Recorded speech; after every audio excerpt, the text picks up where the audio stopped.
Welcome, family. It's a double header and another one. This is the Revolution Podcast. I'm your host, K.O.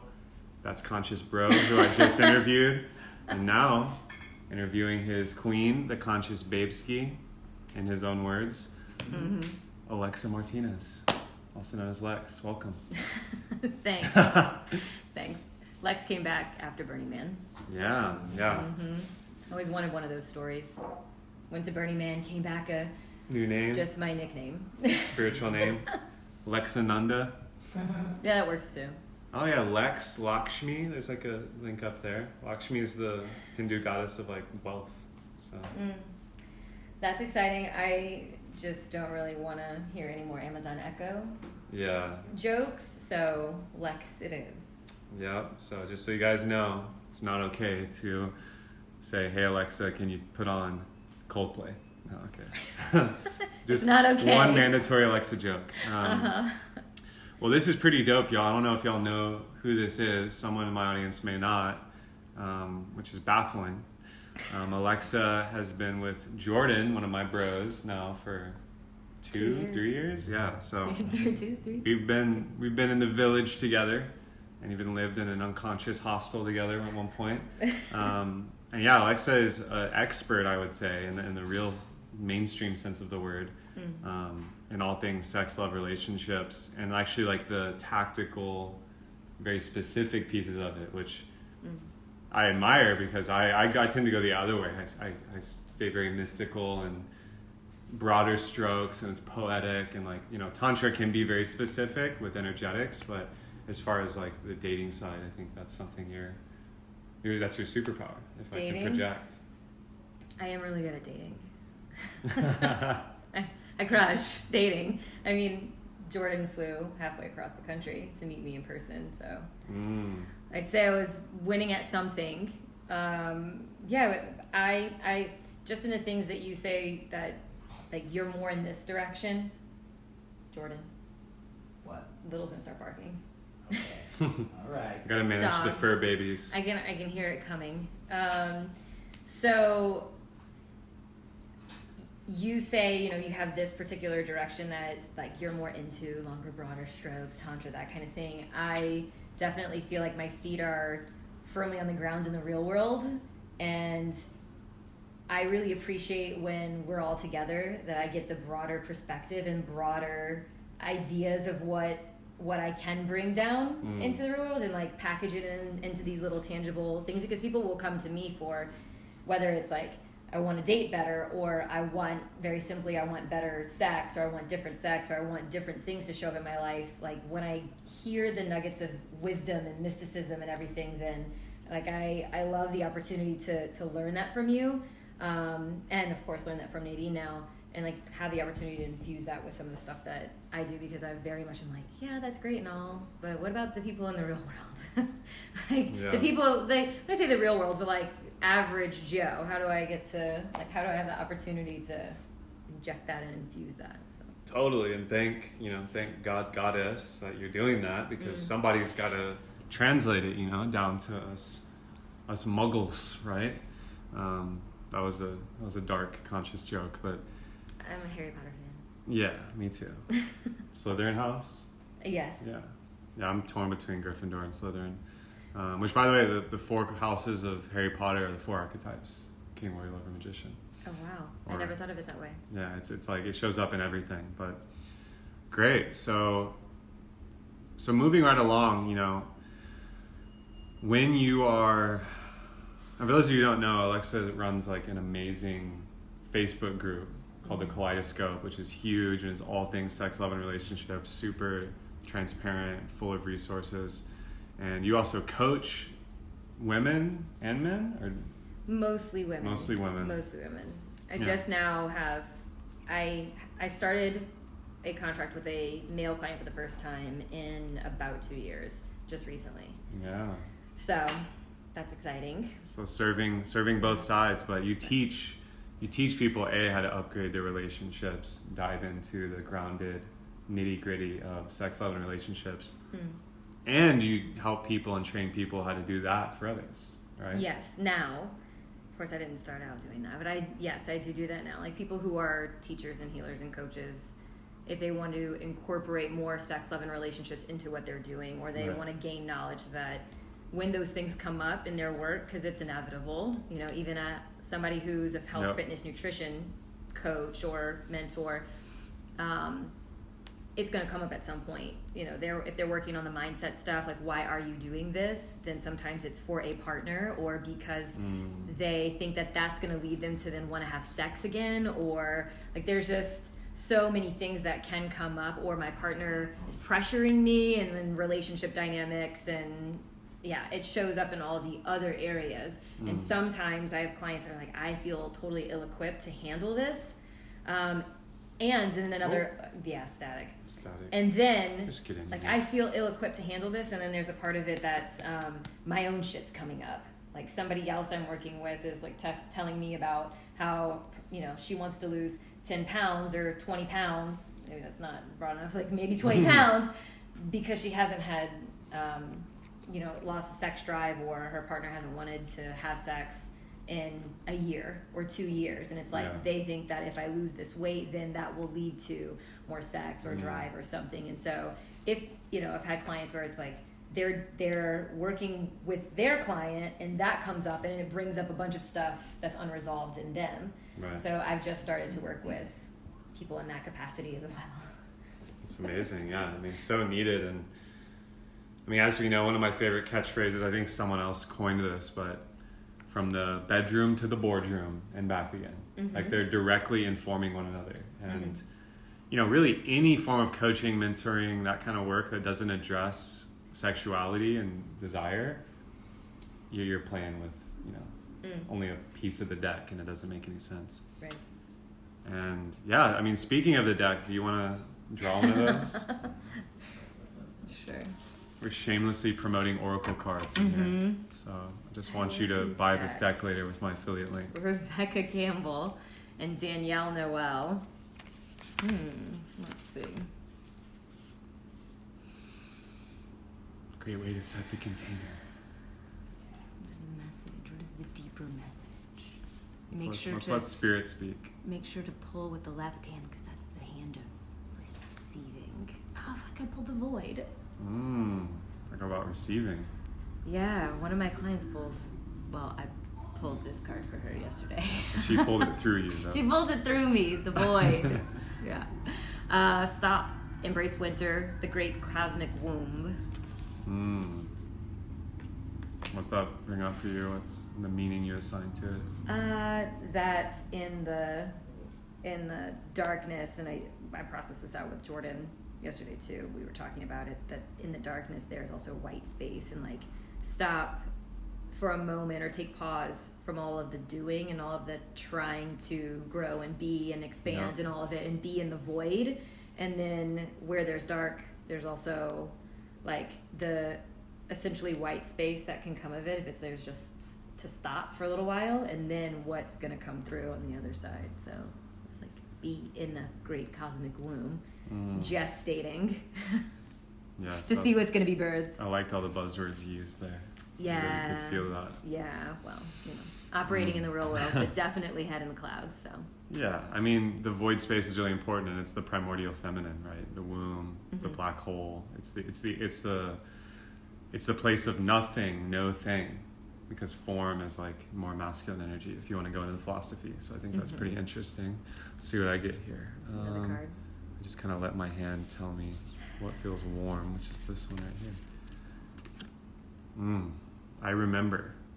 Soul plan, the fated life versus the destiny life. It's an interesting one. Not really sure what to make of it. I guess the first thing that comes up, soul plan. I remember, like, when I look back at my life right now, and I just spent a whole day in like reflection and play and nature, and here in beautiful Austin, Texas. And what I realized is that when I was living here 7-8 years ago and thought I was going to be a psychology professor, I was living a total timeline of shoulds, woulds, couldas, validation, like just, the American dream, the Matrix one. And now I look at my life and so much static.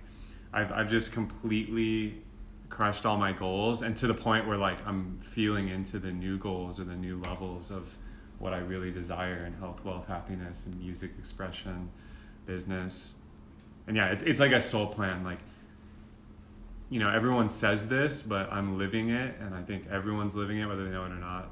The universe, life, is way smarter and more intelligent than I could ever be. So when I let it design this whole plan, it's fucking dope. Mm-hmm. When I try to the plan, you know, it doesn't really work out so great. It feels like your message is surrender. Yeah, it is. Relinquish control. Yeah. So yeah, let's get into it. I know a lot of people on here, and I coached my first couple last year, like officially in a package, which was an Just you was and an them initiation. too? Yeah. Yeah. And we did like solo sessions. We did sessions together. I mean, it was. Did they come to you It was for intense. like, I want to upgrade our relationship, or we want to upgrade our relationship, or did they come to you as like with that energy of we need you to survive? That's what I thought, but actually it was somewhere in between. They were going through a rocky phase. Mm-hmm. She reached out to me first, the woman, and then the man came in after. And yeah, they definitely wanted upgrades, but they also needed to patch some holes in the ship, which is the first thing I addressed. And yeah, it was definitely an initiation for me too, because I just realized like I was single at the time when I signed them. It was before I met Nadine, but holy shit, like I was just like, yeah, what you mentioned earlier, it brought up all the stuff from my relationships that I was like, wow. And you know, as a Virgo, as a Verbro, I'm really good at teaching things that I've embodied, even though I haven't fully lived them to my fullest, right? The classic Right. wounded healer archetype, which Right. I was doing a pod with Lizzie the other day. Shout out to Lizzie Locke. So yeah, I want to get a little bit of your backstory, although, you know, I'm sure you can go on, but you know, why sex, Alexa? Why relationships? Why you got to teach the Why things? sex, Lex? Well, kind of going back to the card that you just pulled, right? The different plans. I had the same kind of plan, which I think a lot of people, it's like, this is what it was given as far as living in deep South Louisiana. You're going to do X, Y, Z. Sister was the first one to go to college, 13 years older than me. And she went to LSU, and it was just like the greatest thing that ever happened to our family. Yeah. And then it needed to be me behind her, and just this expectation that I was going to live in a particular way, and like have the high school boyfriend go all the way to the end of college, you know, get the job and do the American dream stuff. And it didn't work out that way.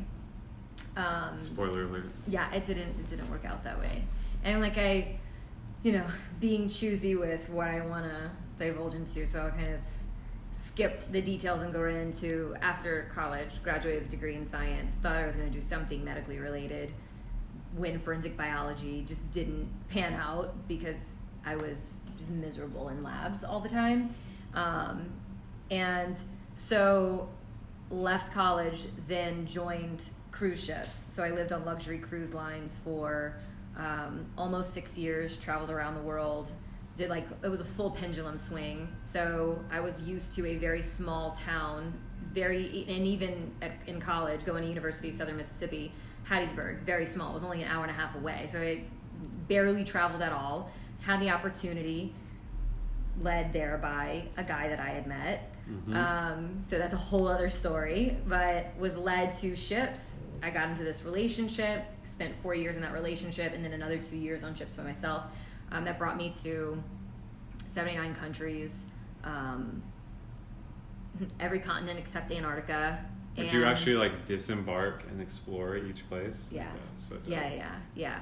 I know. Some people ask me questions about it, and they're like, but you were just on the ship the whole time. I'm like, no. I didn't work when the ship was in port, so when it was docked. And so, and because of the position that I had, I was able to go and be on land and do things on land. Now, there were a couple of places that I only saw for that one day. So how much did I really get to see in 6 hours? But there was the vast majority I was seeing that place for 6 hours every week for 3 months. So I'd get to check it out. So living on ships after that relationship dissolved, it was just like, it was such a hard relationship to move through. And it was sexless at the end, meaning when I say that, I mean sex less than 1 time per month. So 11 times or less in a year. And Jeez. At the end, I was marking it in my calendar and like my planner of like when it happened, so that, because I thought I was going crazy. I was just like, this is really not happening. And then the story around it, and growing up, it was, save yourself until marriage, or for me, that was the message that was sent to me. Save yourself until marriage, because your body is ultimately deeply intertwined with yourself, with your worth in a community, your worth just in general. And so for me, like, my body was my worth. And when I decided to be sexual before I was married, then that like shame and that guilt did set in, even though I felt like I was, I don't know, a liberated young woman. Right. That's not actually how I moved in the world, even though I thought that. And I was so confused at the end of that relationship. I like found him in other women's cabins, and then I like, do you remember Ashley Madison? Mm-hmm. Like, hidden charges on my credit card for Ashley Madison, which the tagline is "I won't tell if you won't," and it's this site that people who are in committed relationships, the people who want to cheat essentially, go onto that and then exchange. So like, I found there was just so much dark, but also genius marketing and genius yes, business. Yeah. Agreed. And it was just like such a dark time where I completely didn't understand who I was, what I represented, what I stood for in relationship, how to be, what was sex. It was just so convoluted with all of this, just the mixed messaging. And then that relationship ended. I hit like a version of rock bottom, gained a bunch of weight, was super unhealthy. And then started correcting it all. Found personal development, started going really deep into mindset and nutrition and I gotta health. know, what was the first breadcrumb for you? Because like, your story is like, this is archetypal, hero's journey, dark night of the soul. But what was the first like, oh wait, like the next handhold? Can you remember? It like you said you found personal development. Yeah. Like, so what brought the upswing? I gained a bunch of weight and was drinking a lot. And I got fired from a cruise line. I got breathalyzed at like 4 a.m. and I was like sleeping with my art steward, and it was just like really, because I was an art director on ships, and so he was like one of my team members, and it was just not healthy. None of it was healthy. And when I got fired, I had to go home, and I was demoted from my position. At least I thought I was going to be demoted from my position. And when I got home, I was like, I can't fucking do this anymore. I have to. I realized that I hadn't posted a picture of myself from my neck down or my shoulders down in like years. And so I was like, this is not me. I'm not this person. And so I can't remember. It started with like going to the gym and like starting to work on my mindset. And then it started with the body. It was that. And then it was also, I was really good at my job, and then I was like failing at it because I just I wasn't valuing myself in the process. So it started with, books on sales and stuff. I was obsessed with Tony Robbins. I like started getting into more of the sales stuff and Alan Pease and body language, Zig Ziglar. So I like found like the hardcore male sales marketing but there like a lot of mindset stuff is in that. And then Think and Grow Rich happened, Rich Dad Poor Dad happened, The Art of Persuasion, a lot of more kind of masculine mindset-y energy stuff. And then eventually that started to get more into meditation, and I started doing yoga. And then I was really flourishing as a person, but I had this common thing that I hear women say. I remember saying it myself, going, I'm not dating right now because I'm just living for me. I'm just like teaching, I'm just like learning, like spending time with myself. I'm like basically asking for no mirror so that I can just like become whatever, so I can manage whatever is shown to me at that given time. And it worked for a little while, and then that doesn't take sex drive away. Like, my sex drive never really went away. Even in the relationship where it was sexless, I desired the intimacy, and it was just not happening. So it was like I was getting better, looking better, body was back in, just feeling really good, and I was scared shitless dating. Like, scared shitless navigating dynamics with men, thinking I was just going to get taken advantage of, that I was going to say yes to things that I didn't actually want, that I was going to make wrong decisions again. Another sexless relationship. Like, I was just scared, really. And then things shifted. Yes. Yeah. Okay. That was a great back sleeve of the book you wrote, Journey, vision, if you want to tell the full, or hear the full story, I should say, you probably got to go on another of Lex's podcasts. Just look at this little precious being. But little Frenchie's over here just listening in. But so let's get into the nitty gritty here. Like, I can relate because I went down the trip of celibacy and Catholicism and suffered a lot in relationships that I thought multiple were going to be like marriage, white picket fence type shit. And I was like, just like, I was this horny young man who had fallen prey to ideology. And I allowed that to happen. I wasn't a victim. I was like geeking out on it. It was just like wrong thinking. I hate to burst anyone's bubble. Like, the church isn't excited about your Kundalini life force energy and your natural desires. Sorry, spoiler alert. It's 2020. What? I mean, you can relate. Deep South Louisiana. My mom's side's all in Louisiana. I grew up Catholic. Yeah, I went to church on Wednesday and Sunday. Ooh, that's how you know right there. Before I danced lyrical, I read from the Bible in that's church how you out really loud. know. Yeah. So let's go straight into this, because you say you're not repressed in any way. You're acting like a free individual with desires and needs. Why do relationships go sexless? Many reasons. I mean, when you say like why generalizing What are some of the top trends that you notice? So on a very base level, I feel like the people that are in the relationships are not really connected to that part of themselves. They may not be. See, how do I want to phrase that? How relationships go sexless. Like, what I want to say is they don't know what the fuck they want. But it's much bigger than just making that statement. They don't know what they want.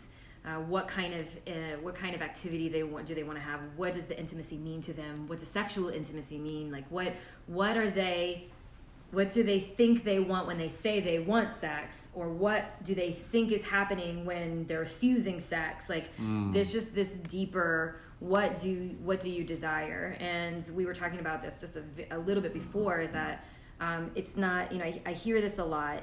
I'm actually working with someone right now that was like, I just don't have any desire for him, is what she keeps saying. And but in the background of my mind, I just think, well, you're bored. You're getting fed the same thing every time you go to have sex. We're just not happy with the menu anymore. It's like the same thing. It's just like to think of vanilla, the whole term vanilla and sex. Well, vanilla's great. Normal, traditional, like whatever you to understand as sex intercourse to be, penis and vagina intercourse, very heteronormative. So it's if vanilla is the only flavor you were ever given, then vanilla gets to be pretty boring. But vanilla's really fucking awesome, and that's why it's available at every ice cream place, right? And it's like usually a flavor that's typically always available, but it's like, I went to Thai Fresh the other day and I was like, you know what? I'm going to get vanilla. And somebody at the table was like, why would you get vanilla? Get pistachio or get this or that. I'm like, because I haven't had vanilla in a while. And vanilla's a great flavor. It's a classic. So it's really great. It's especially great when it's not the only thing that you're being fed.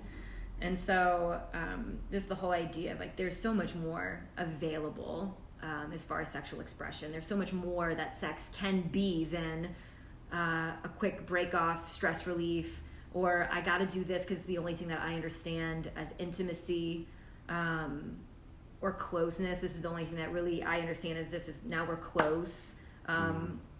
Yeah, so well very said. Base. Yeah, what I heard you say there in some pearls, one is, you can't have a desire or need met unless you know what it is. Yeah. So, and then the next thing is then asking for it. Yeah, the ability to communicate it. Yeah. And then if it's a thing that's kind of seemingly way far out there, and way far out there, we'll just use the word taboo.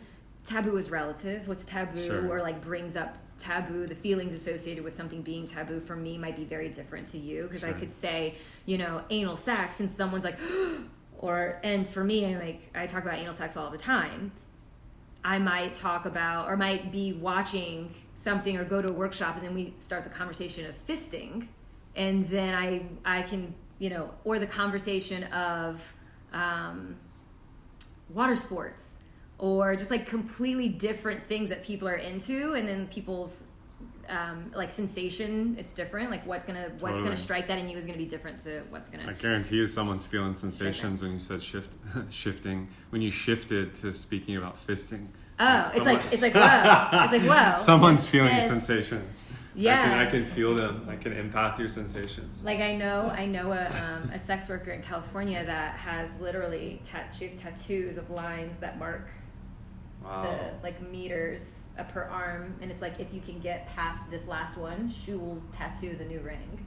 Holy and shit. She's professional, right? People pay her for those things, and it's like this crazy emotional release that they have, and it's just wild. Like the ability to like there's so much available and accessible, and so just the sheer it's like a smorgasbord of opportunity that I lay out for some of my clients, and it's like now there's so many flavors of ice cream. I don't even want to try any of them because I'm not really quite sure. So navigating the what do you actually want? So deeper underneath it all, like what would please you? What would and then those are hard questions for some people to navigate.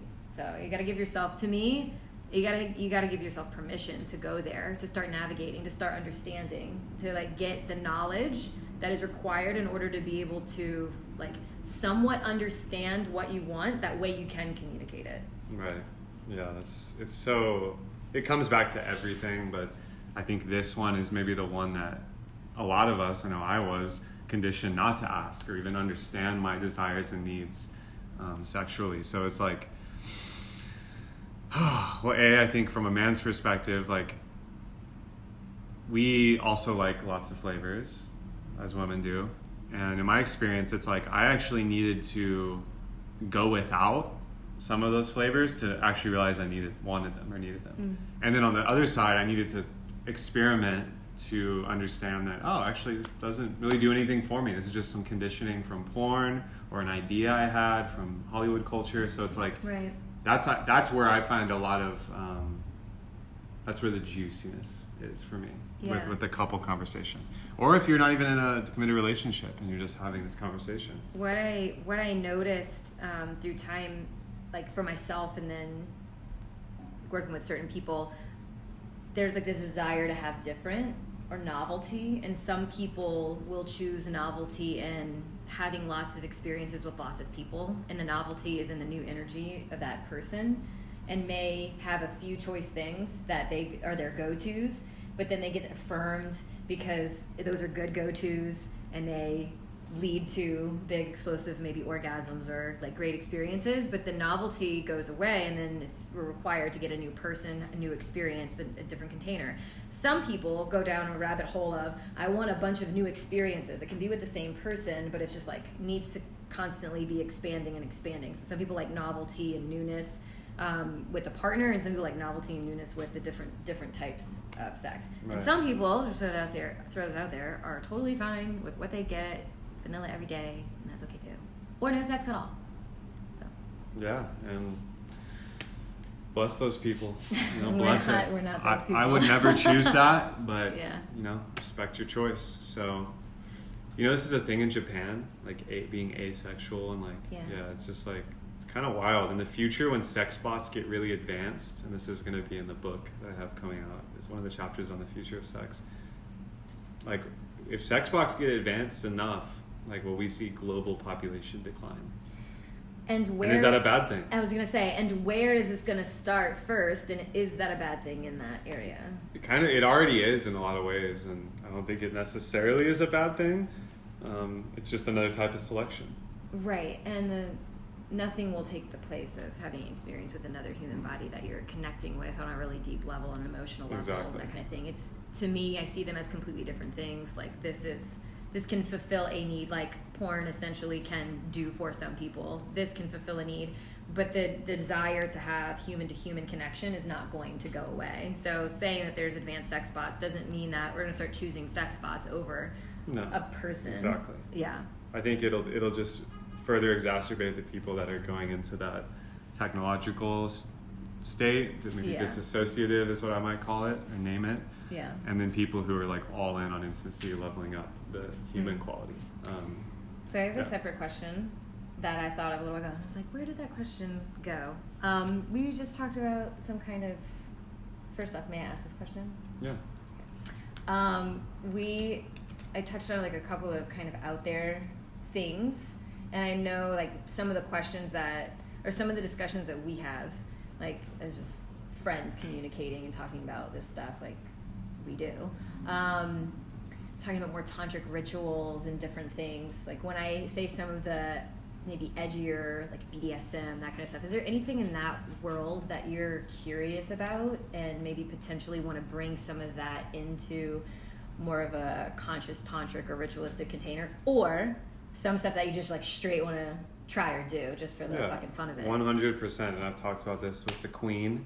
It's definitely shibari and like ropes. Oh, yeah. Like that's like if I had a nickel for every time someone's like, hey, I like your mustache, you should do shibari. Like, it's just like it's fucking crazy. I like your when mustache? It twists a little more. Well, apparently there's some stereotype that shibari guys have like the twisty cowboy like Doc Holliday mustache, which I'm a fuck yes to that. So I'm not opposed to it. That's definitely a piece of it.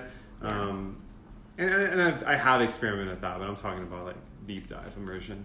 And yeah, beyond that, it's definitely not so much the pain. Like I'm not a masochist. I'm actually like really sensitive to pain. But it's those elements. It's the dominance submission spectrum, which I love. I love that arena. I've dabbled in it. That's probably like those are like the rope thing is the one that has the most energy because of how much like tension it builds and like and skill level and intention into the experience. And as you're brought up, that's for a ritual space, for like a,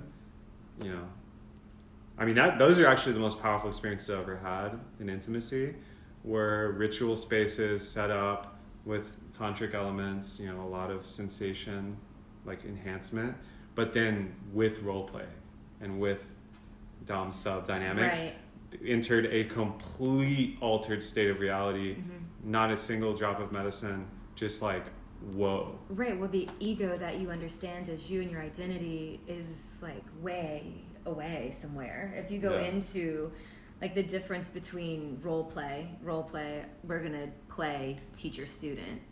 You got to stay in character the whole time. Otherwise it's like felt when character is broken, and then it's like identity and ego turn on for that moment, and sometimes the energy shifts. But if it's you are my slave, then I get to still be me, but I'm like a totally different identity of me. Like I'm me, so I'm not like losing my sense of self in this because this is real, but I'm like something so far out to what my normal is. And so like the ability to like be uber present, I think with that is so sexy. I want to know when you're going to learn shibari and like start that. It'll be this year at some point. Sure. Yeah. So a lot of people that I know that practice rope tying, bedroom bondage, one thing, going into the art of Japanese rope tying and shibari, sometimes who they tie is not their partner. Yeah. So they have like rope families, and like they have like a community of people who they tie, but the person that they're going to tie isn't their lover. But are you going at it from the angle of you want to tie your partner? Yeah, for sure. And I'm open to the art form of it and tying someone else and experiencing that flow of energy. Like that definitely is exciting to me. And yeah, I mean, what it really comes down to is like, for me, and I'm a weird philosopher. I know that because I share ideas with people and they're like, what the fuck? And I actually take it as a badge of honor. But yeah, I love playing in different eras, and I love feeling power.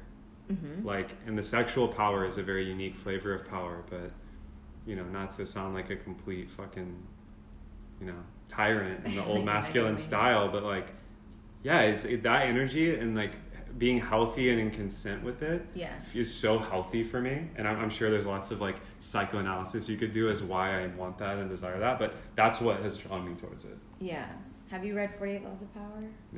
Yeah, like I Love just Green. Imagine like He's if you were to take like a couple of those, or The Art of Seduction, and like just kind of play out some of those in a scene and it's not like you need to be those people, Mark Antony or Cleopatra or whatever, like, but channel that essence or something, and then like have that thing play out. Nailed it. It's really, know really, me so well. That's exactly what I'm talking about. It's really beautiful. I mean, we'll think of like the spaces, like what you get to show yourself through those experiences. And some of those things get to be sexual in nature, like you're actually having the act of sex. But like think about something like shibari.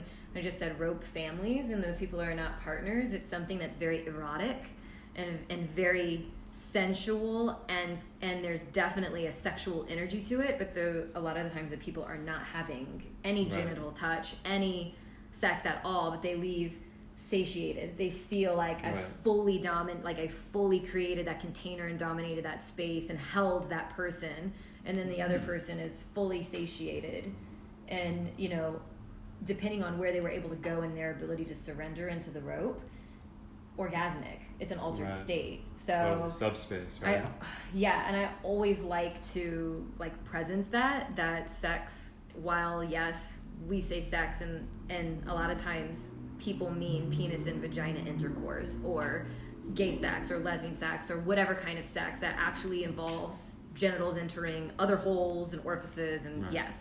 However, sex can be so much bigger and broader, and what it, like, just kind of swinging this back around, what it means to me, like what it means to me. Oh, fuck, like it's so much broader than what I understood back when I was in a sexless relationship. Sure. Like I'm excited for sex now, and I'm excited for like, and hopeful, and like ability to feel sensations in my body in ways that are outside of sex. Like sex is a gateway to and a portal to so many other things that are not just like a quick friction orgasm, or however I want to put that, as like a really quick orgasm. Those are great. I really enjoy those experiences as well, as long as that's not the only thing that I am getting. When I get to have sex that is ritualistic, that has like a completely different context and container around it, that's more tantric, that's about the breath and about, you know, calling in what I desire most in my life. When I get to have sex that's more like, oh, this is kind of kinky and exciting, and so the neurochemical cocktail of bliss is present again with this person who I am sleeping with all of the time and having sex with and naked around all of the time. But in order for us to like, we get to manufacture, when people say the like honeymoon phase is over and we'll never get it back, right? Well, because like the limerence period is over in the first year to 4 years, if it's at the longest. But for most people, it's like a year. It's not something. That's a Scrabble like $300 word, limerence. You want to define that one real quick? So some people will call it one-itis. Like I basically having an attraction to your partner, and that's the only person you can see. And that's one of the things of like the people who are very hardcore like monogamy. I think oftentimes like that's because the relationship starts that way. They can't even see another person, right? They're only into the individual that is like the object of their eye. So like some people will use the word limerence, like the more technical term for it. But I love it. We sit at the opposite sides of the spectrum, because it's pretty radical in this moment as I'm hearing you speak. Like I can feel how interested in this stuff I am, and I was wearing the mask of like, hey, I'm a high performance coach guy. Meanwhile, most of my journey has been informed by Taoist and Hindu Tantra, which is all sex, love, and relationships, just in an ancient vanilla flavor. Well, actually, it's not vanilla, but it's very much like a. I keep shocking your little daughter right here. It's I like know. the friction, the static electricity on this couch, and it's so good. Yeah. It's good. It keeps bringing me back. So. But what I wanted to say in all this is like we do sit on very opposite sides of the same energy, and I love how you've gone so deep into the science and understand like very cutting edge modalities and BDSM, Tantra, dating, even anatomy and physiology, and sexual health. Exactly. It's like that's the side that I guess I'm glad people like you exist, where I could wax poetic about the dance of Shiva Shakti and how to enter a trance with a partner, and you'd probably be like, oh wow, and, it's like we have that vibe. So I will go to oh wow, but the first thing I'm like, or skeptical, fine, tantric cowboy man, keep doing your show and let me just. And then I wait for the moment. I'm like, check yourself, Alexa. There's something to whatever he's babbling about, and I'm like, oh, there's the nugget. All right, dig. Yeah. And I do the same. I'm like, oh, overly obsessed with facts and data, huh? We'll see how that works out in the moment. So it's like, it goes both ways, and thank Goddess that we can like articulate and then pick up nuggets and create that infinity symbol. So that was a quick commercial break of gratitude.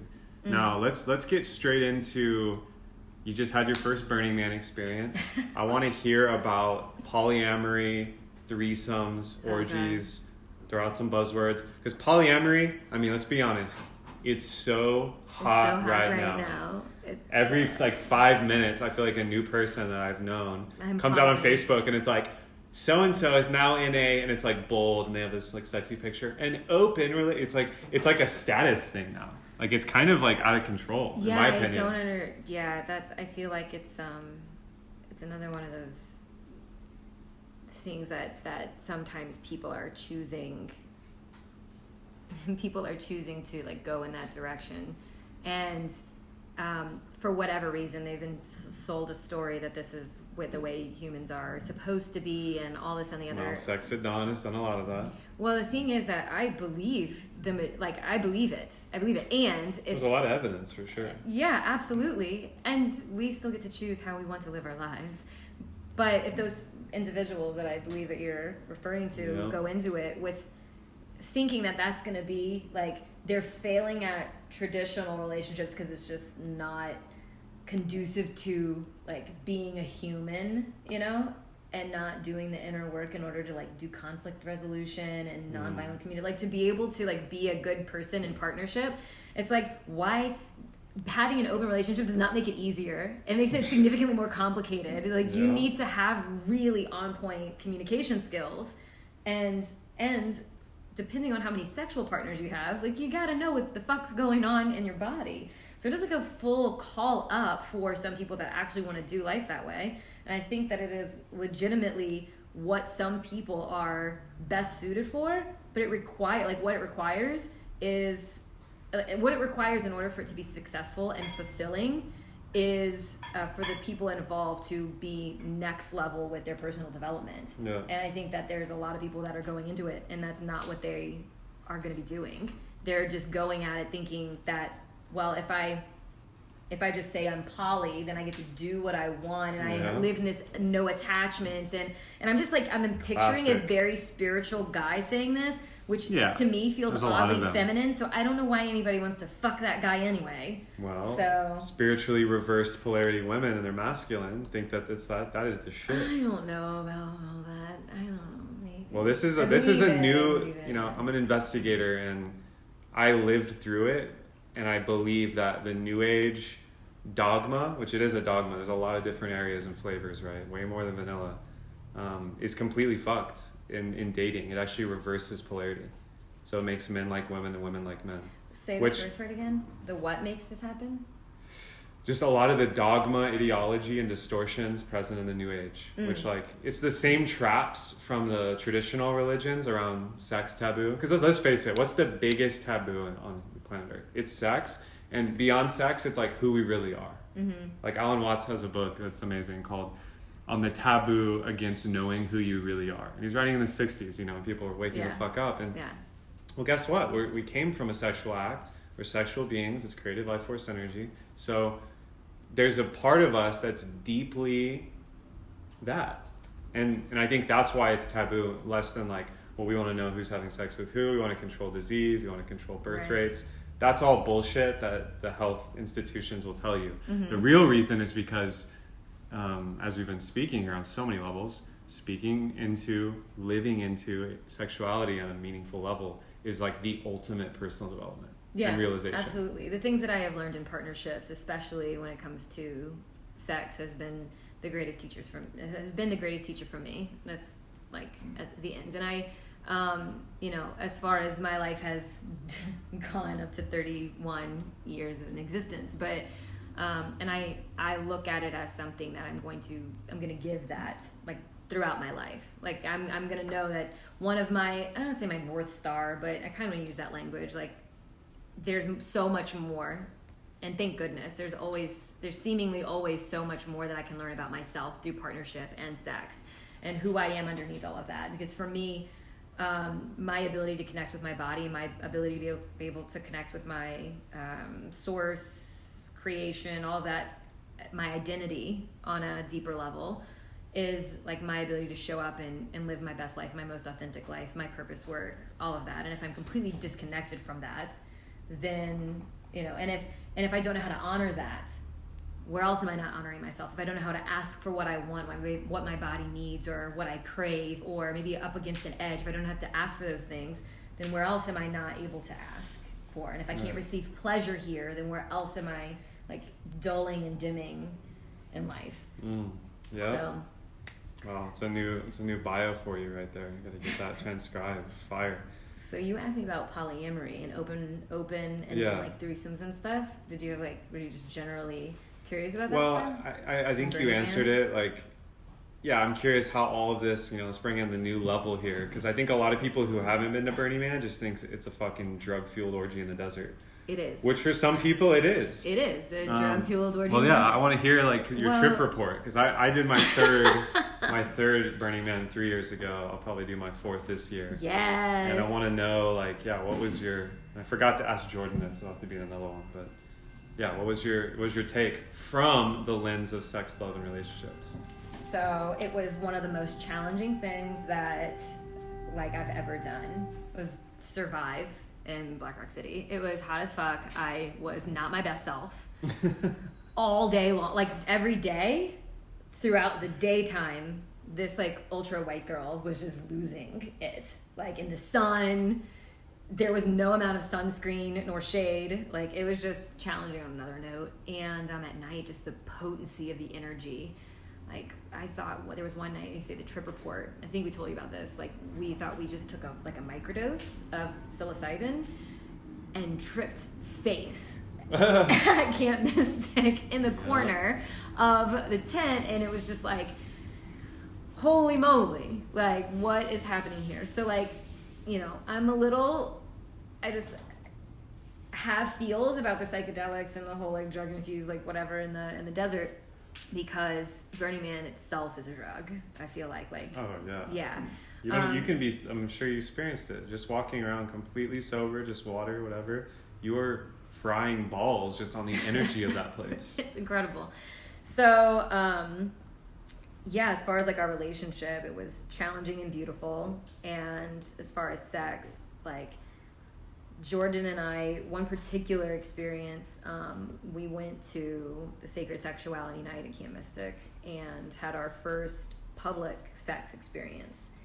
And this is all under the umbrella of us being just as committed to our sex life as we are in our sexual development as we are personal development. Because I think both of us would describe ourselves as self-development junkies. Like we love that shit. But what if we were a sexual development junkie as well? Like we're going to 2 workshops this weekend, and 2 weeks after that we're going to another workshop that's about Tantra, BDSM, moresomes, so how to have like really conscious or communicative group experiences or multiple partnered experiences. Jordan and I identify more or less as, we don't call ourselves like we are monogamish, it's we are living monogamishly. So we have our unit, we have our container, we know with the sanctity and the sacredness of our container. So I know everyone's thinking it, so I'll just ask you, what's the difference between being monogamish and being open or poly? There's like little differences in between some of them and big differences between some of them. Polyamory, poly, many, amory, love. It's half Latin, half Greek, and it doesn't make any sense, but it's what we go with. That is loving many, and that can look like a lot of configurations. So let's say an example, I am in partnership with Jordan. Jordan is in partnership with somebody else, but we are not in partnership with each other. So then he's the center point in that. That would be a polyamorous configuration. There's many people that are involved that are in love. These 2 people, me and then this other person that he'd be dating, would be metamors. So we love the same person, but we are not in partnership. So we would be considered metamor. There's lots of like language in this. If it was like Jordan and I were in a partnership and we had a third person that we were in a relationship with, then we might call ourselves a throuple. Good old throuple. A throuple, we might call. Sounds like some Dr. Seuss that shit. would be under the umbrella of polyamory. Like it just keeps. There's so many different. These are like ways. new Pokemon cards. It's like, dude, I'll trade you 3 metamors for 2 thruples, and maybe a corporal as well. Yeah, yeah. I love So it. there's just like so many different configurations to that, and generally it's open. Some people who have open marriages, like it depends on what the foundation is of that relationship. They might have open relationship or open marriage where both of them go and have sexual experiences with other people, but they don't date romantically. They don't invite people back to have like romantic kind of partnerships Sure. outside of the main relationship. I just worked with a couple, which you asked me if I worked with men. That was men only. I've worked with a handful of couples over this past year. And they were Mormons, and they left the church and then went full pendulum swing into swinger lifestyle. Yeah. And so I was coaching them on like how to bring a lot of presence and how to get what they want out of this like kid in a Quite candy literal store. pendulum swing. Pendulum swing. See what you did there. And so, like just like up leveling and upgrading, like what kind of experiences do they want to be having and what do they want to be calling in? Which I found the whole time I was working with them fascinating. Like I got to do work that I don't normally get to do, and like it was just super cool. So they have an open marriage, but they only have sexual acts with people when they're all in the same room. They don't have like relationships with anybody. It's just like very specific. And then monogamish. So like I use Jordan and I as an example. We are, by all accounts, people from the outside looking in, we are a monogamous couple. We live our life together. We have a foundation. We have goals and dreams and desires for our relationship. And women are really beautiful, like sensual, sexual, delicious. Just women are, to me, like majestic and enchanting. And I love being in the presence and like being able to be in an experience with another woman. Now whether that is like we have all of our clothes off and we're having sex is maybe not necessarily, but possibly. So like where we are now, we are open to and have invited a couple of women up to this point, like into our relationship for a brief moment to share experience with us. But it's not a throuple. But it isn't a throuple because we're not dating that person regularly. We're not seeing that person or forging a relationship with that person. Those were times outside of, like, these people are not in our community space, that kind of thing. We occasionally have conversation about what it would be like to date another woman. But even, no matter what we bring into our relationship is the foundation. So we only bring things in or people in or experiences in that enhance, enlighten, and that we can learn from with a ton of respect, reverence, pleasure, communication, all of the things. There's a ton of processing that happens beforehand. There's a ton of processing that happens after. Thank goodness, like a couple years in, we're getting a little bit faster with this, but by all accounts monogamous. But we have these we create space, and we have lots, like before we ever decided yes we're gonna do a thing, we talk about it for I don't know how many times and process what could happen. I mean, I coach people on this stuff too, so I do my best to like take the coach hat off, and which isn't always easy, and like be in my relationship and not try to. We gotta ask ourselves these questions. Granted, when we were at Burning Man and we did our first group sex experience, we filled out like a pretty lengthy application in order to be approved to go in to have that experience. And we didn't play with anybody else there, but we had sex in front of a group of people, and it was interesting. Wow. I'm just thinking of all the beautiful titles and clickbait for this episode, like polyamory, Burning Man, monogamish, and fisting. That's like the holy quaternary. I can throw out bloodletting. You want that That's one too? some of that dark. That's some of that deep south dark shit. I love it. Sexual vampirism. What I heard you say with the monogamish is like monogamish is open, but it's not open in that it kind of turns on and off. It's more of like a potential rather than an agreement. Yeah. Which someone listening to this is like, what the fuck are you talking about? It's all the same. But the nuance and the subtlety is where a lot of the action is. Yeah, of course. For us. I like the language when people say, I am choosing, I'm choosing monogamy right now. Versus I am monogamous. It's not your identity. You are living this way. Yeah. I am polyamorous. I can't do that. I'm polyamorous. It's like this just sounds silly to me. So I've started using, like, I really appreciate when people use a language like, I am in a polyamorous relationship, or I am choosing to live this way right now, because it's like a total identity crisis when I decided to identify with, I don't believe in monogamy, so then I am not monogamous. And then, like, when I started, like, approaching Jordan and I's relationship and wanting it to be this way that it is, I, like, had these, like, moments where it was, like, an identity crisis. I was like, oh, I just need to change the language around it and I'm better. Yeah. What we name, we claim. That's what I always say.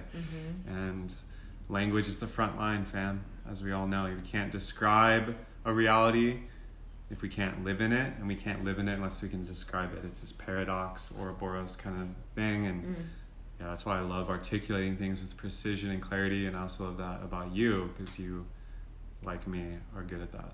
Maybe because manifest your life, fam. If you're into human design, which if you've been on the podcast, you know I've only done like 10 episodes on it, so fuck, there's a lot here, and I see a lot of people loving it up on the stream. I can't wait to expand on each. I feel like there's like 4 episode entry points in this episode, but in the return home journey here, what are you creating and excited about in your 2020 vision? So thank you for asking that. I really love working with the clients that I work with. I really love helping people navigate sex, love, relationships. And last year was so amazing. 2019 was so amazing. I ended 2019 with starting to dabble with coaches, like I mentioned at the beginning of the episode, with coaches who wanted to add more sex coaching and sex knowledge and relationship knowledge to their practice. And I had no idea that I was going to be so into it. You know, I mentioned some of the books and things that I started with as far as my personal development journey goes, and like being a great manager and just learning sales, really, and starting to learn the basics of NLP and all of that, and got really, really, really good at it. So being able to blend my knowledge of like marketing and selling and all of that, which I did on ships and was really, really good at, and making money, blending that with the sex, the knowledge, the identity, the uncovering, and just like the sex coach, the life coach for your sex life, or whatever I've said before. The ability to blend it all together is really potent and super fucking exciting. So my 2020 looks like helping people step into this work because I'm really awesome at it. I'll just go ahead and toot my own horn. The Leo manifester that I am, like I love what I'm able to do with people, and what I'm able to like, they do the work, but I show them what's available and all the different ways that they can unfold and like have their life's journey unfold. But, you know, to have more of me, to where we can reach a bigger, broader group of people, and like just the ability, like, it just excites me. I'll stop there. It excites me. The ability to be able to create more people who can do this work is really fucking exciting. So that's what most of my 2020 looks like, is sex, love, relationship, business coaching. But I only work with people who are going to go through my traditional sex, love, and relationship coaching first. Just completely digging into patterns and self-love and worth and shame and guilt, and like just getting comfortable with like the discomfort of like looking at patterns right in the face and making decisions to do life differently, digging into the sex education, going through polyamory. Like, we literally covered almost everything that's in my programs on this show. So like going into all the varying types of sex and power dynamics and Tantra. Granted, I only touch on Tantra and then give resources because I don't believe that I need to know everything about all of the sex things. That's why I know people like you and Nadine, and I have a lady up in Canada who runs the Institute for Tantric Sexuality, and she's really awesome. But anyway, then we end on like, actually, I get the opportunity to like help people create a brand and business out of it. That's fucking exciting. Which So, is dope. It's yeah. like a witch creating more witches. That's what I'm talking about. Well, I am from New Orleans, so Yeah, yeah. we're a little witchy down there. Damn straight. Fuck yeah. Well, there's so much there, and yeah, I'm about that life too, leveling up into helping people build brands and businesses rather than running a hospital, which is how my coaching is evolving to right now. So stoked to hear it's not just a single trend, it's happening. Where can people find you, or where's the best place for people to connect with you? So Facebook's my jam. I know you love Instagram. I'm starting to love Instagram more and more and more. So you can find me on Instagram at @thatsexchick. On Facebook, like I have so many access points on Facebook. Is how I feel about that. So definitely find me there. You can shoot me a message there, or you can wait and find me on Instagram. As far as Facebook goes, though, I have a resource that is freaking magical, and you mentioned it at the beginning of the show too, is the Kaleidoscope, and that's my private Facebook group that's co-ed. I say co-ed, all the eds. It's 2020. Let me just go ahead and say it's all the eds. PC culture. Yeah, so there's every type of person is in there, is what I'll say. Across the world, cross nationality, ethnicity, religion, all the things. All the people are in there. Granted, I attract mostly people who are just like me. White female. Classic. Just forbidden.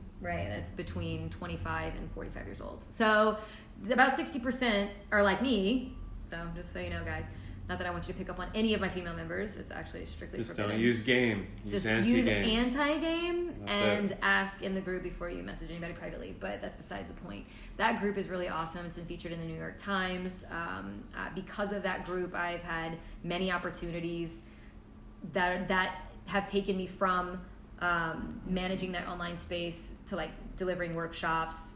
Like somebody who was in that group invited me to a cryptocurrency event where I got to talk about sex, sexual anarchy, and relationship anarchy, because it was about Bitcoin, right? Anarchy against currency and government and all of that. And so it's just a super cool space, like 4,000 people, a great place for adults to get sex education. And while it's not a group of people that are all my ideal clients, I feel like I'm doing some really deep purpose work in there.